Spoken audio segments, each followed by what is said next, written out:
once we achieve the connection to this jewel that can give us everything, no matter what it is. If you're desiring peace, it's there. If you're desiring material things, prosperity, it's also there. You don't need to be spiritual. Everything is there in abundance, because it is endless creativity. And once you are able to connect to it, we first must connect to it, just like the sunken treasures. You need to locate them. You need to dive deep to the bottom of the ocean. It's not at the surface, is it? And once you connect to it, once you're able to connect to it, you want to play it as a guitar, play it as a piano, play it as drums. You want to sing, you want to write, you want to talk. But it needs to be original, not repeating what other people have said. Your interpretation of what this life is about, what this life is asking from you to express, your version in any way, to entertain or to share what you have been blessed with, to share with the rest of the world. Michael Jackson of the Jackson 5. I grew up with him, and he didn't have to sing. I mean, one scream, and he usually did that in the beginning of the songs. I'm not going to even try, but one, ooh, whatever, and you just started shaking. And the rhythm of the music, it belonged to him. Michael Jackson was born to scream and dance, but he was expressing himself. I mean, when he lifted that leg up, it was always the same leg, but the way he wiggled it, you couldn't just sit and watch. He got you going. He was so connected. And what about James Brown from the 60s? I mean, this guy, another screamer. I'm sure not going to try that one.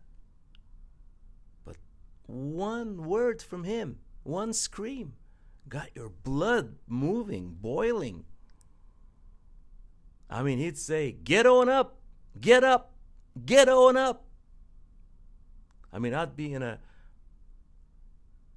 place with my friends, listening to music, and maybe I'm not in a good mood, but someone puts on James Brown.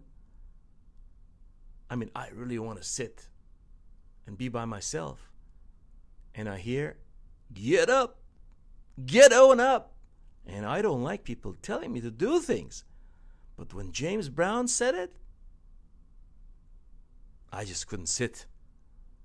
Why is it that these people say this one word? What about Elvis? They just made a movie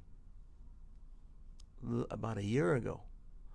I never knew. I loved his music. As a kid, he, while playing, runs into a tent that's like a Baptist church, and there's this incredible choir going on. I mean, it's like it gets wild, and it's such an intense scene.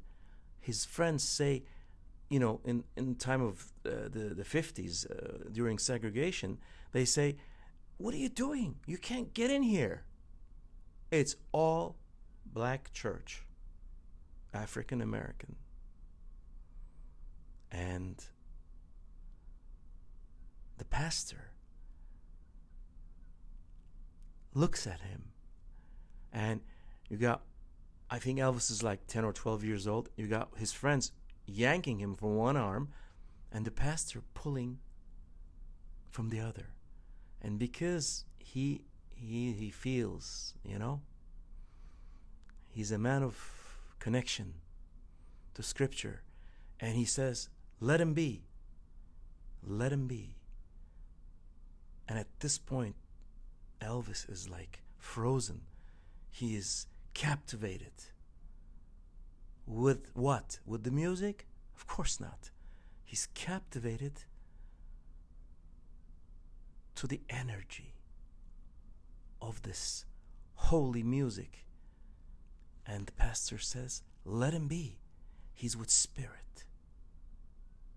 And then Elvis starts shaking, like convulsions, and he's totally connected.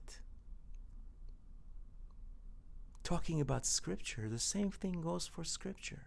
No matter what religion you are, these holy books or whatever written by shamans,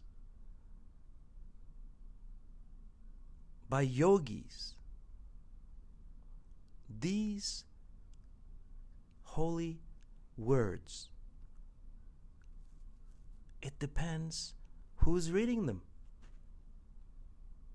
If you are reading them, if the person is a scholar and is reading them just with intellect, you really can't get much of a feeling.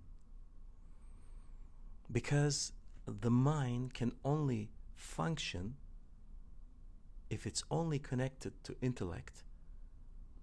It will not be able to feel the grace behind each word in whatever scripture, whatever book that person is reading.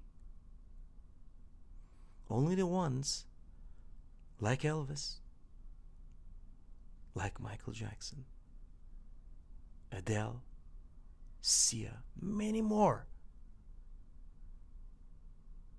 they connect either to the Holy Scripture, and these things were written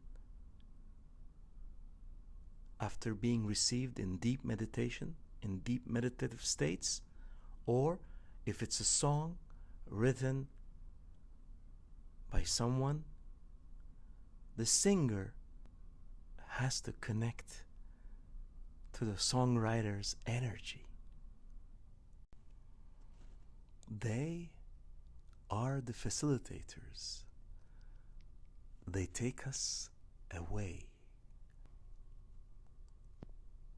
But that amazing feeling we get, that total bliss, that amazing, beautiful feeling we get, guess where that comes from? It doesn't come from them. They only connect us to our true nature. The beauty, the bliss, the peace is already within us. They don't create those feelings for us. Those feelings belong to us. That state that we reach, it's our own nature. But because they are so connected, because they have achieved that, they are like a bridge for us. The bridge, let's say, to heaven, to heavenly feelings. The connected ones connect you. So what is the lesson here? The lesson is, as they're not going to be with us the whole time, We can't constantly listen to music, to their music. Our work is to reach our jewel on our own. This is where the silence and the stillness is needed. This is where they show up. Our own jewel, our own treasure, the place we drift to through our songs or through those incredibly talented, connected people,